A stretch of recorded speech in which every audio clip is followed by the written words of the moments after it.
परमेश्वर जब हम बोलते हैं ना तो परमेश्वर हमारी दुहाई को सुनता है। लोग कैसे चंगा पाते हैं, क्योंकि बहरा कैसे चंगा पाता है, वो सुन नहीं सकता, लेकिन अंदर से क्या करता है, परमेश्वर को दुहाई देता है, परमेश्वर को धन्यवाद देता है। वो तो सुन नहीं सकता, बोलता है प्रभु मैं सुन नहीं सकता, लेकिन मैं आपको दिल से क्या करता हूँ, धन्यवाद देता हूँ। इसलिए क्या करता है, बहरे भी सुनने लगता है परमेश्वर की वचन को, परमेश्वर उनके आँख को कानों को खोल देता है। गूंगा भी अंदर से धन्यवाद देता है, लेकिन गूंगा को मुख को क्या करता है, परमेश्वर खोल देता है, वो धन्यवाद देता है। इसीलिए बोलता है यहोवा कि धर्मियों पर हमारी आंख लगी रहती है। यह दुष्ट आत्माएं कभी कभी होती है जो हमें परेशान करती, तभी परमेश्वर हमें क्या करता है, देखता है, हमें भी देखता है कि मेरा बेटा और बेटी परेशान हो रहा है।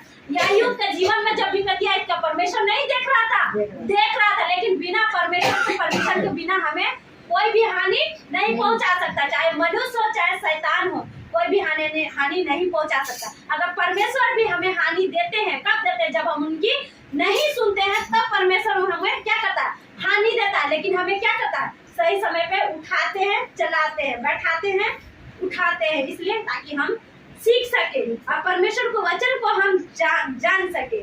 और एक बात परमेश्वर बता रहे हैं 13 अध्याय में, अपनी जीभ को बुराई से रोके रख, क्योंकि हम लोग का जीभ से कभी कभी ऐसा होता है कि बुराई बातें निकल जाती है, छल की बातें निकल जाती है, लेकिन हमें उस चीज को रोकना है। और हम नहीं रोक पाते हैं ना, अगर निकल भी जाता है तो हमें परमेश्वर से माफी मांगना है, क्योंकि हर बात में परमेश्वर क्या करता है, परमेश्वर की महिमा होता है, क्योंकि यही मुंह से हमें परमेश्वर की महिमा करना है और इसी हृदय से परमेश्वर क्या करना है, स्तुति करना है।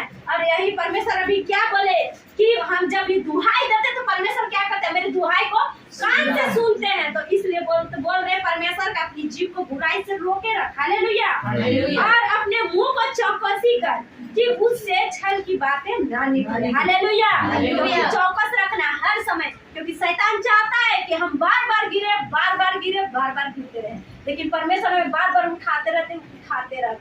क्योंकि परमेश्वर मेरा बहुत महान है, क्योंकि परमेश्वर हम पर आशा करते हैं, क्योंकि परमेश्वर हमें राजाओं का राजा ठहराए, हालेलुया। क्योंकि हमें परमेश्वर क्या किया है, सारे पृथ्वी का अधिकार हमको दे दिया, हालेलुया। परमेश्वर हमारा इतना महान है, इसलिए हमें क्या बोलता है, इन सब चीज से क्या करो, बचे रहो। तब हमें परमेश्वर क्या करते हैं, बड़ा बनाते हैं। और फिर 12 में लिखा है, वह कौन मनुष्य है जो जीवन की इच्छा रखता है, हालेलुया, और दीर्घायु चाहता है ताकि भलाई देखे, हालेलुया। हमें अपने जीवन में परमेश्वर बोल रहे हैं, कौन ऐसा मनुष्य है जो अपने जीवन में अपनी इच्छा को रखता है, या दीर्घायु को चाहता है। कोई चाहता है, कोई नहीं चाहता है, लेकिन परमेश्वर क्या यहाँ बोलता है,